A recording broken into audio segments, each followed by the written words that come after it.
नमस्कार मंडळी. आज सकाळी काय झालं माहीत नाही, पण मनामध्ये ने मजसी ने परत मातृभूमीला सागरा प्राण तळमळला या गाण्याच्या ओळी सारख्या सारख्या मनात येत होत्या. सारे विश्व नटवत असताना हा समुद्र भगवंताने कसा निर्माण केला असेल, कसं भरलं असेल हे अथांग अनंत असीम पाणी या गोल दिसणाऱ्या पृथ्वीच्या अंतर्भागामध्ये काहीच कळत नाही.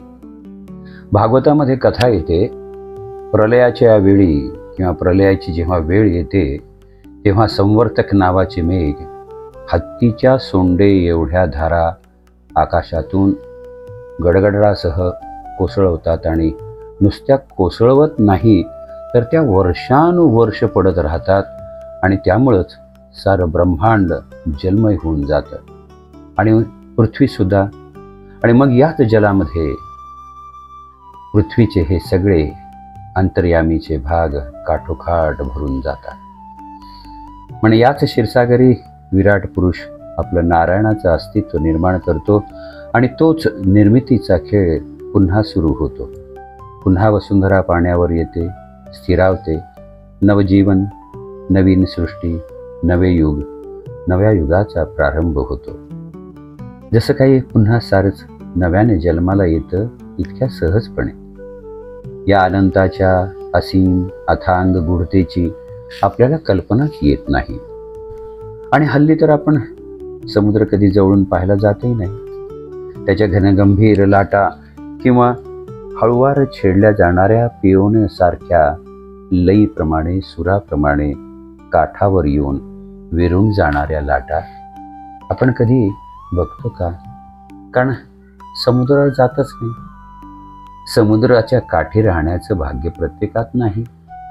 हल्ली तर फक्त आवर्जून कुठेतरी चौपाटी किंवा कुठेतरी गणपतीपुळ्याला केलेली गर्दी किंवा मग कोकणच्या काठावर केलेली आपली सहल, एवढाच सहवास आपला समुद्राचा. आणि आपला स्वतः तो इतका शांत असतो, इतकी ही गर्दी किंवा गडबड जरी काठावर होत असली तरीही दीपगृहासारखा एकचित्त होऊन पाहत असतो.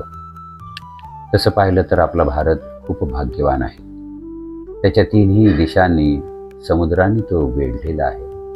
अरबी, बंगाल, हिंदी महासागर आणि या लक्षद्वीपांची छोटी छोटी बेटं. किती सुंदरता, सौंदर्य, विविधता याचं प्रतीक आहे हा समुद्र. कुठे मला धनुष्यकोडीचा तो निळासार आकाशामधनं डोकावणारा रामेश्वरमचा समुद्र आणि अगदी जवळ आहे आपल्याला मुंबईचा समुद्रसुद्धा. या बंगालच्या दिमागदार महासागराचे कसं विलक्षण आहे ना. कधी काळा, कधी निळा, कधी फेसाळणारा, तर कधी नीरव शांततेचा बुरखा धारण केलेल्या साधूसारखा आणि कधीतरी मग रागवल्यानंतर महारुद्राच्या तांडवालाही मागे सारेल अशी सुनामी आणणारा. कितीतरी वेगवेगळे रंग, कितीतरी वेगवेगळ्या भावना या समुद्राच्या वागण्यात दिसतात. अमावस्या पौर्णिमेला हाच स्वतःला ढवळून काढतो. कधी भरती, कधी ओठी काठावर नको ते सोडून जातो. मला समुद्र मंथनाची गोष्ट आठवली. प्रत्यक्ष भगवंताने ज्याच्या जलात म्हणजे क्षीरसागरात कुर्मावतार धारण करून क्षीरसागराला ढवळून काढलं, घुसळून काढलं आणि या घुसळण्यातून अनेक रत्ने जी आपण आजही मानतो ती बाहेर पडली. त्याच्याकडं पाहता पाहता कळतही नाही किती अद्भुतता याच्यात सामावली आहे. याच्या पोटामध्ये नक्की काय आहे? एका स्थितप्रज्ञ महासिद्धासारखा हाच सृष्टीचा आरंभ करतो, हाच सृष्टीला अमृतही देतो आणि हाच सृष्टीला विषापासून वाचवतो सुद्धा. येथे निर्माण होते लक्ष्मी, येथेच मिळतो नवरात्रांचा उपहार प्रत्येक मानवाला. म्हणजेच समुद्र म्हणजे नुसती गहराई नाही, तो आहे ब्रह्मांडाचं आणि आत्म्याचं प्रतीक. इच्छाशक्ती, भौतिक फलांचा स्रोत. तो लक्ष्मी धारण करणारा, वैभवही देतो आणि विष देऊन त्यागाचं महत्त्वही अधोरेखित करतो. जीवन अमृत आहे हेही त्याच्याच कृतीतून आपल्याला कळतं. अनंत विचारांच्या आवेगाच्या लाटा जशा उत्पन्न होतात तशाच त्या लाटा समुद्राच्याही असतात, पण तो मर्यादा सोडत नाही. आवेगाने निर्माण होणारी प्रत्येक गोष्ट विरणार आहे याची तो जाण देत असतो. तुझा आत्मा हा समुद्रासारखा आहे नव्हे, तो त्याचं रूपच आहे.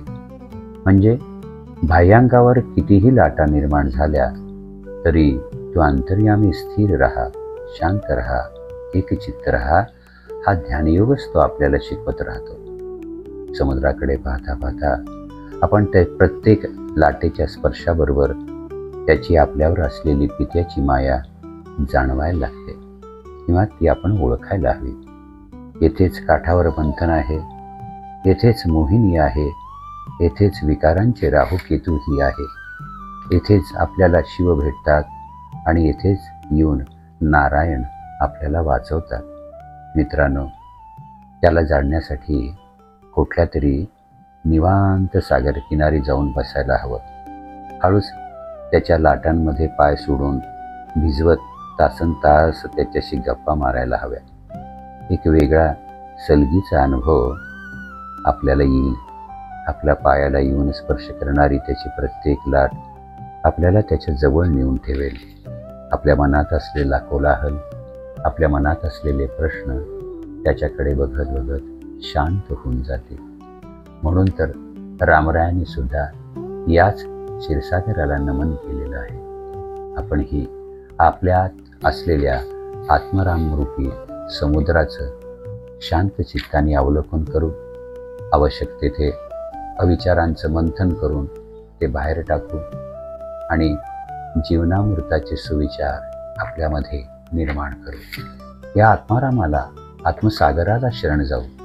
प्रत्येक श्वासाबरोबर निर्माण होणाऱ्या लाटेबरोबर त्या श्रीरामाचं नाम घेऊ आणि म्हणूया पुन्हा एकदा त्याच आनंदाने, श्रीराम जय राम, जय जय राम. श्री स्वामी समर्थ.